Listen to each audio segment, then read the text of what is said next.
ये आप देख रहे हैं, ये आक का पौधा है।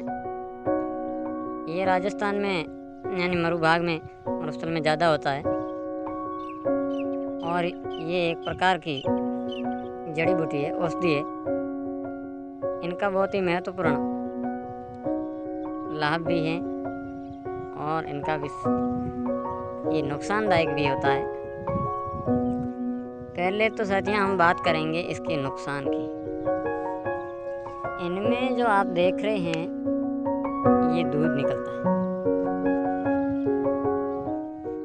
ये दूध एक खतरनाक जहरीला होता है, क्योंकि ये आँख में गिर जाता है तो आँख चली जाती है। इनका तुरंत उपचार नहीं किया जाता है तो आँख चली जाती है।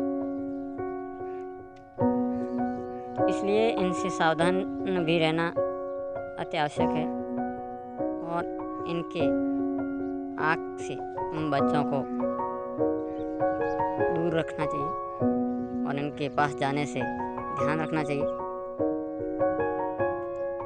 और इसके फायदे भी बहुत अधिक होते हैं। और मैं कहना चाहता हूँ कि ये घुटनों के दर्द हो में बहुत ही लाभकारी, या किसी भी जोड़ों में दर्द हो तो या अरंडी या सरसों का तेल इन पे लगा के गर्म करके इनको जिस जगह पे दर्द होता है शाम के सोते समय उस पर बांध दें तो सुबह अवश्य ही राहत मिलेगी। ये उपाय 7 से 8 दिन करने पर आपको पूर्ण रूप से ठीक हो जाएगा। और दूसरा होता है दांतों में कीड़ा। दांतों में जो कीड़ा होता है वो बहुत खतरनाक होता है। उससे आप डॉक्टर के पास जाते हैं तो दांत निकलवानी पड़ती है और उसके लिए है इनकी, ये देख रहे हैं कच्चा वाला भाग कोंपल कहते हैं इसको।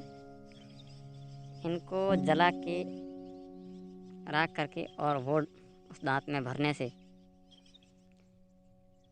ठीक हो जाती है। दूसरा फायदा है इसका, ये आप दूध देख रहे हैं, ये किसी गर्म तवे पे दूध आप थोड़ा सा इकट्ठा करें और उनको जलाकर जहाँ पे आपको दांत के अंदर दर्द होता है उस जगह उसको लगाएं तो ठीक हो जाता है। कीड़े मर जाते हैं और आपके राहत मिल जाती है। यानी इस दूध का सीधा दांत के अंदर प्रयोग नहीं करें, क्योंकि ये बहुत जहरीला होता है और सीधा प्रयोग करने से आपके दांतों में एक्टिव होता है। एक्टिव होगा जब आपकी सूजन हो जाएगी, आप पहले से अधिक पीड़ित हो जाएंगे, ये हमारा कहना है। दूसरा, इसका फूल देख रहे हैं, आपको खांसी है यानी सूखी खांसी आती है, काली खांसी, तो उसमें इस फूल के ये बीच का भाग है, ये बीच में है, इनको आप निकाल लें। जितना इनका वजन है यानी इकट्ठा करें कुछ और इकट्ठा करके उनकी बरोबर काली मिर्ची और छोटी पीपल लेके उनको अच्छी तरह पीस के थोड़ा उनके साथ शहद मिलाकर छोटी छोटी बारीकी गोलियां बना लें चने के बराबर, यानी 2-2 गोली सुबह शाम खाते रहें तो वो खांसी 20 से 21 दिन तक आपकी एकदम ठीक हो जाती है।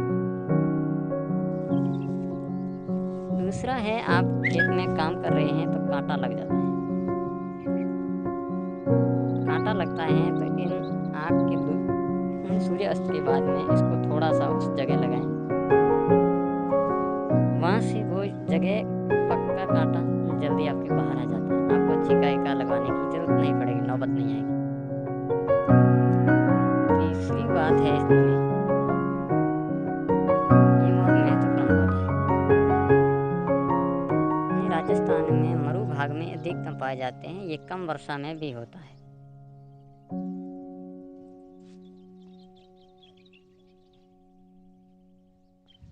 तीसरा इसका फ़ायदा है, जब आपके पेट में कब्ज वगैरह है तो इनका थोड़ा सा गुड़ या बतासा ले लें, 1 बूंद सुबह सूर्योदय से पहले आप लें उनके और चबा जाएं, या एक सूर्योदय के समय, एक सूर्यास्त के बाद। कवच अवश्य दूर हो जाएगी। चौथा फायदा है, जैसे मलेरिया जैसे बुखार आपको बहुत दिनों से आता है, नहीं आपको लग रहा है मलेरिया है या मलेरिया आपके थोड़ा है, तो इनकी 1-2 बूंद सुबह पतासे पर सूर्योदय से पहले और सूर्यास्त के बाद रोज सेवन करने से 2-3 दिन में ठीक हो जाता है मलेरिया। यहाँ आपको एक पहले दिन से ही इनका लाभ पता चल जाएगा। ये एक प्राकृतिक जड़ी बूटी है। ये इनकी प्रजाति ज़्यादातर राजस्थान में 2 प्रकार से पाई जाती है। एक तो ये रंगीन फूल वाली पाई जाती है, एक पाई जाती है सफ़ेद फूल वाली। सफ़ेद फूल वाले शिव जी का वृक्ष भी माना जाता है, उनकी पूजा भी होती है और ये बहुत ही महत्वपूर्ण है। इनसे सावधान रहना बहुत ही जरूरी है। इसका आँख बहुत खतरनाक होता है। ये दूध बहुत खतरनाक होता है। आँखों के अंदर गिर जाए कभी तो क्या करना है, बाजरे का झीना आटा, बहुत महीन पिसा हुआ आटा थोड़ा आँख के अंदर डालें, या लाल ईंट आती है उनको एकदम बारीकी से घिस के आँख के अंदर डालनी चाहिए और तुरंत डॉक्टर से उपचार करवाना जरूरी होता है, अन्यथा आँख चली जाती है। ये हमारा वीडियो आपको पसंद आया